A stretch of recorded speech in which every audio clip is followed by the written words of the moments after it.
Good evening and salutations, my GH fans. Let's get this one out the way right now because I know that I sound like a broken record, and I'm pretty sure I said this yesterday.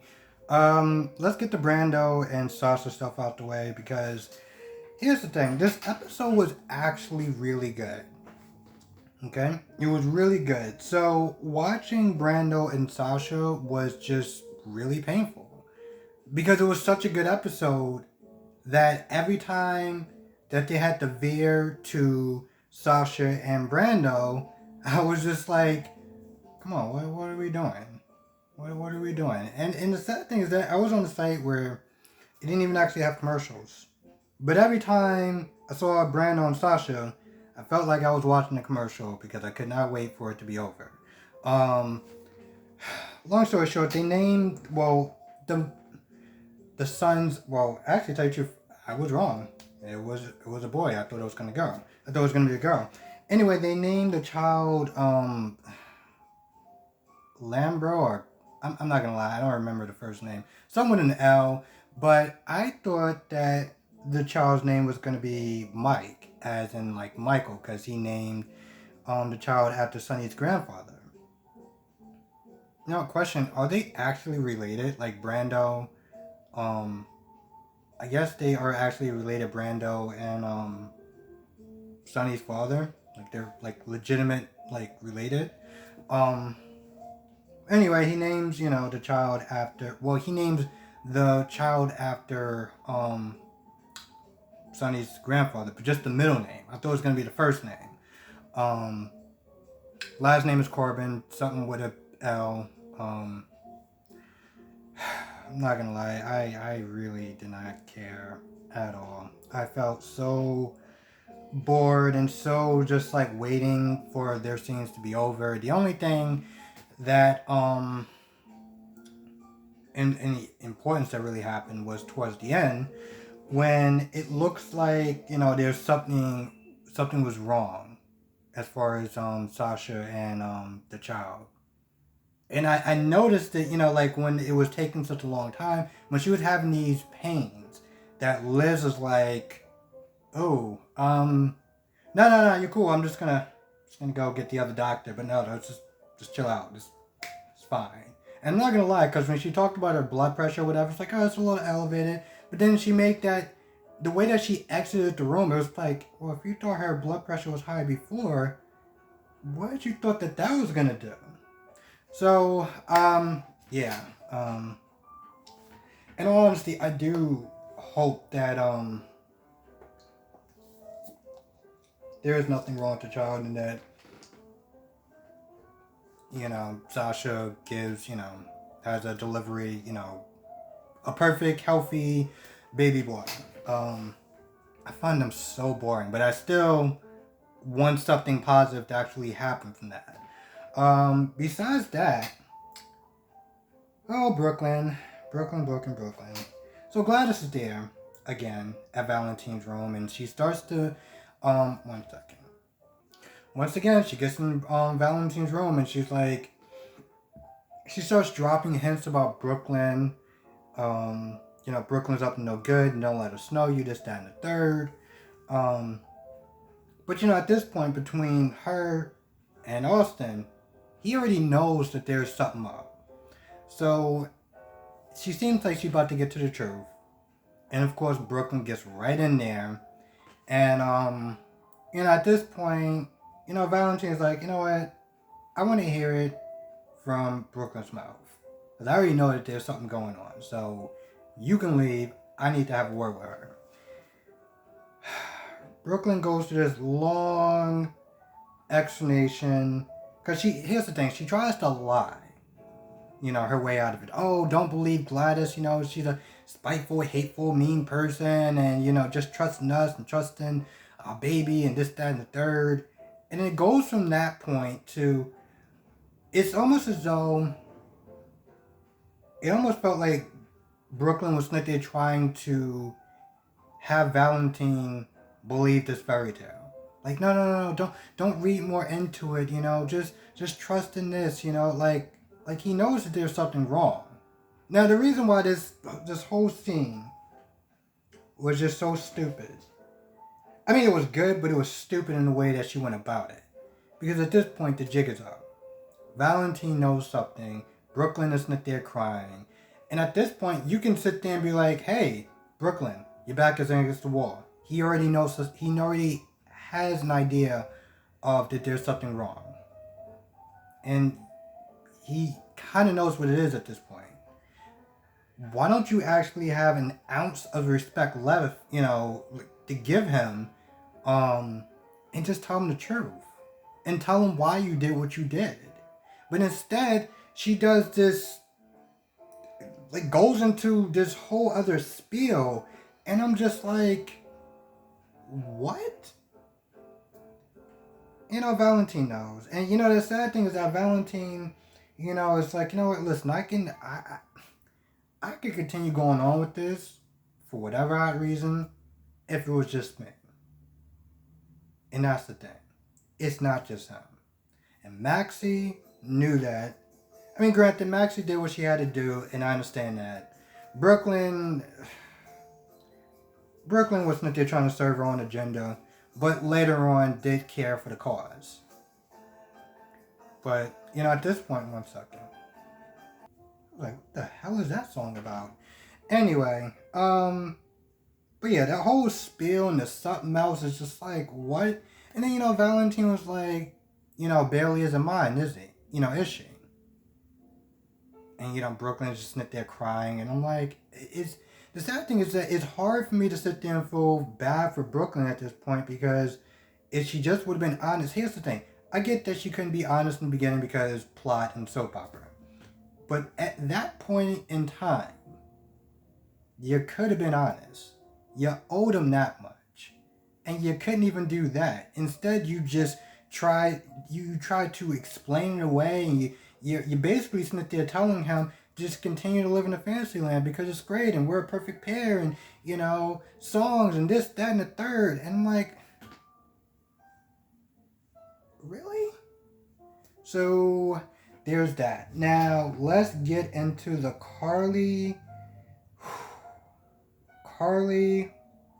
Willow, and Nina.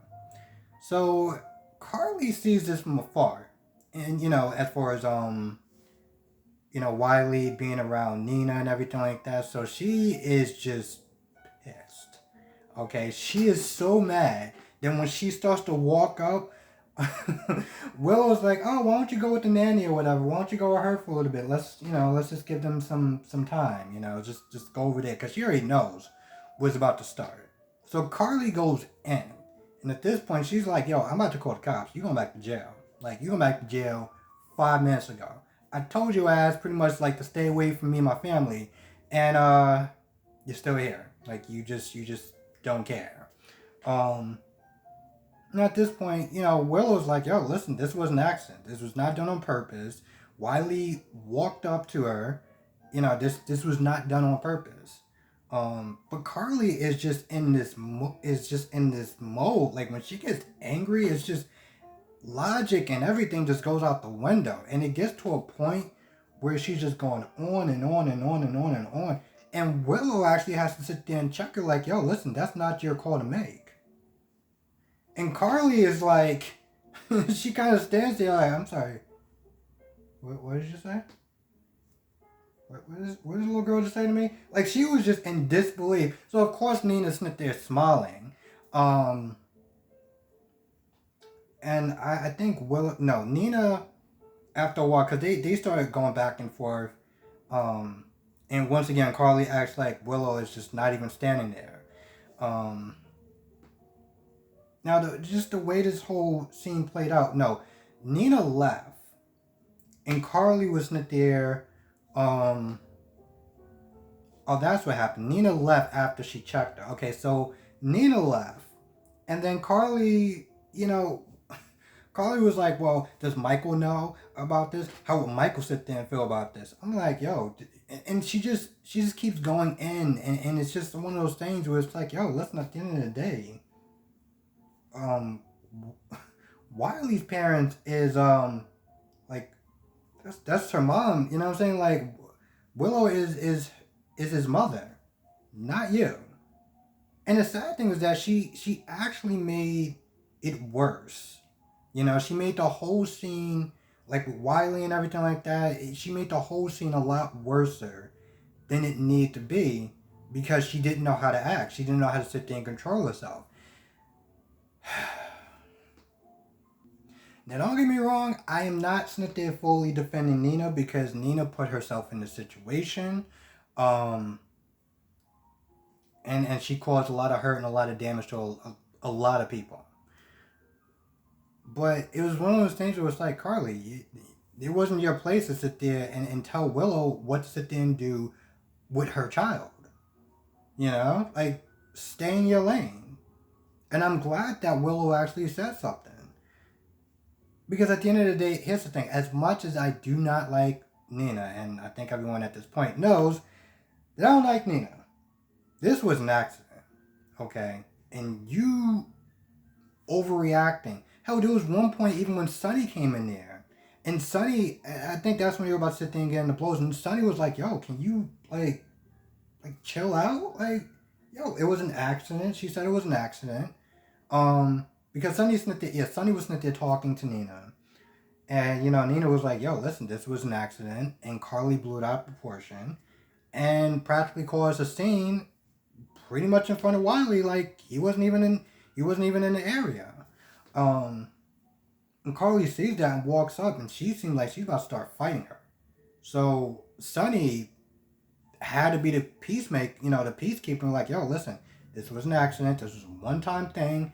She knows the rules. Like, let it go. So Nina leaves, and Carly gets upset with Sonny. Like, well, how could you stand for this? How could like you're not backing me pretty much. Like, how come you're not as angry as I am? Like, why are you sitting there defending her? I'm like, Carly, granted, I do have a bit of issues with Sonny as far as him lying by omission to Carly's face every time he sees her. But I'm like, yo, Carly, you seriously? Like, here's the thing, I don't like taking Nina's side over Carly's, ever, but this was on Carly, You want to sit there and duke it out with her? Fine, cool, I'm all for it. But maybe you should sit there and not really do it when Wiley's there, and not tell Willow how to sit there and handle the situation with her son. Like, just a thought. So while Britt and Liesel are sitting there trying to plan on, listen, we gotta sit there and take out Peter if one of us gets a chance. We got to do it at all costs. Peter walks in, and Peter's like, all right, listen, we're going to leave just as soon as Jason is dead. Now, here's the thing. I couldn't understand why Jason kept tugging at those chains. I'm like, bro, you're not Superman. You're not going to be able to, break it. Like, he kept doing it the whole time, and I'm like, bro, what are you doing? Like, I saw him doing it in the beginning. I was like, what are you doing? I'm not understanding this. You're not Superman. Like, stop. And the guard comes in. The guard's like, all right, well, your time is up. And he pulls out the gun. And Jason literally practically rips the part that's holding the chains off the wall. And, pretty much gets the drop on him.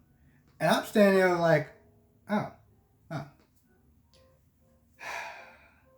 Hey Jay, I just want to sit there and say sorry about the whole Superman thing, because I didn't sit there and think you can do it, but well, apparently you can, because you're Jason Morgan, you can pretty much do anything.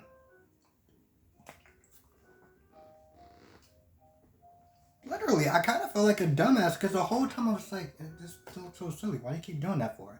I'm like, oh, okay, well, I feel kind of dumb. But anyway, he gets the drop on the guy. Takes the gun, and pretty much like when Peter is about to sit there and take Liesel and Britt, I guess into the next room or whatever, Jason shoots one of the guards. But Drew comes in from behind and has a gun on him. Now Jason earlier was not there looking at the card that tells Drew to stand down. So Peter, orders Drew to kill Jason. They get into this whole fight. Meanwhile, you have one guard that's guarding Britt, and Peter's guarding Obrick. So they go into another room, and you got Jason versus Drew. So they're duking it out, and Jason, gets the upper hand long enough to sit there and snap him out of the trance. So at this point, Peter goes into some sort of secret room with both of them, and I guess they're gonna go into a boat or a helicopter or something, and try to escape. Meanwhile, you got Jason and Drew, pretty much trying to rescue both of them, and take out Peter. I gotta sit there and say I was really enjoying. I think, and that's the sad thing, is that I know a lot of people was enjoying that part, and it took so long to get to this point. Cause yesterday was the whole Asmir stuff and like just some other stuff that was sort of good, but obviously not as good as this, tension and stuff like that. So I definitely gotta sit there and say that was like the whole Jason Drew Castle Island stuff was great. So Austin is more or less pretty much interrogating Maxie about what's been going on between, because he's like, yo, listen, I see you're high, you're paying people, you and Brooklyn are constantly putting your heads together and running all around and doing all this, that, and third. And he pretty much wants to know what's going on. So Maxie sits there and tries to dodge around the questions and stuff like that. And at that point, she decides to play offense, because Maxie just, she's getting to one, she has to sit there and protect her secret, and two, she is just getting annoyed and tired of, Austin constantly coming after Brooklyn, because he says something that he talked to Valentine because it was like the right thing to do after talking to Gladys about something, and so at this point, Maxie decides to play offense, like, yo, listen, you're not exactly as innocent as Brooklyn, you used a guy who was nearly dead in a wheelchair to sit there and get what you wanted. So what makes you any better? You want to sit there and talk about how bad Brooklyn is. You're not exactly that much better. And at that point, she's like, yo, listen, you know what? I'm done. I'm washing my hands from you. I'm sick and tired of this little interrogation and you constantly question me. Like, I'm over it. So she just leaves and, Austin just kind of stands there. I mean, I can't blame Austin. I can't blame Austin, for his anger towards Brooklyn, because Brooklyn did nearly get him fired. Like, she took it way too far. And then she just sat there and just, acted all like this brat about it. So, to be honest, I'm like, yo, listen, you can go after Brooklyn all day. I really don't give a damn. And even when Brooklyn was sitting there crying and she was like, oh, you just gotta sit there and just keep going along with it. It's like, I know that some people probably felt bad for Brooklyn, but it was one of those things where it's like, I don't think I would have felt I think I would have had a little bit more sympathy towards her if she would have respected Valentine enough to tell the truth at that point. Because Valentine was like, listen, this isn't about me anymore. I'm not the only person that's bonding with this child. My daughter is. Like, this is, what I'm saying? Like, it was just one of those things where it's like, yeah, I'm going to be hurt. I'm a grown man. As opposed to, Charlotte, who's going to be, heartbroken after being annoyed that she had a sister, to growing to love this said sister, to now being like, oh, by the way, it's not really a sister. Brooklyn was not there playing games. Now, Brooklyn would have been honest. I would have been like, all right, you know what? I can understand that. I think that's about it for the most part. I gotta sit there and say, I actually really enjoyed this episode. I could have did without the Brando and Sasha stuff. Truth of the matter is, as I sit there and even though I complain about that part, when it comes to his cheats, when it comes to his shows in general, um, I don't think they can sit there and make everyone happy. I really don't. I say that because I remember I was sitting there reading in the comment section one time about GH, and somebody was sitting there saying there's like barely any romance, you know, like it's just mostly like mob stuff and things like that. So, you know, even with this episode today, you know, there was a bit of romance, you know, between Sasha and Brando, and, you know, bringing their child into this world and stuff like that. That was very nice and cute and sweet. It didn't really work for me, but I'm pretty sure it worked for the people who was missing that stuff. For me, I was kind of just like, I could have did without it. I mean, I guess that's the you know, the point of, well, not the point of the episode, but that's just, I guess that's maybe just the magic and the downfall of, you know, a show, because it's just not going to make everyone happy. I mean, all around, I think it's still a good episode nonetheless. So let me just double check my notes. I think that's about it for the most part. If I if I forgot anything, please let me know in the comment section below. You know, I still can't just I still can't believe that I actually had to sit there and defend Nina over Carly. Anyway, with that being said, I'm gonna go. Thank you for watching. Be safe, and I will see you in the next video.